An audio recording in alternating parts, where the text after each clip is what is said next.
整个跑道滑行的抢修演练的时候，吹起了一阵怪风，结果在现场造成了阿兵哥一共有6个人受伤。这个怪风到底怎么来的？7级的强风，结果一向注重 SOP 标准作业流程的军方，到底有没有错估天气的状况？结果在现场就出现了7荤8素的这个情形。那么到底为什么官兵弟兄们硬着头皮硬上阵来演练？我们就来还原一下当时怪风起而造成大家受伤的状况。空军清泉岗基地上午进行跑滑道抢修演练，科目才进行10几分钟，意外突然发生。我们早上在执行这个例行性的跑滑道抢修救的时候那时间点是在9点45开始做，那一直到10点钟的时候呢，因为要做这个玻璃纤维的铺设，结果因为阵风，我们今天的风速比较强，那突然阵风一吹，把这个纤维玻璃呢，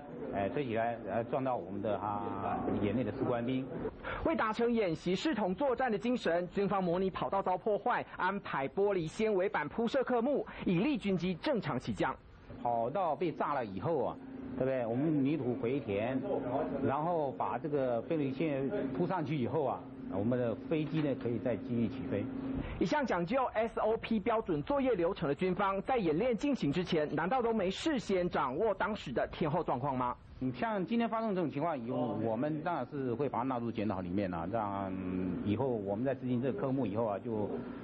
把这种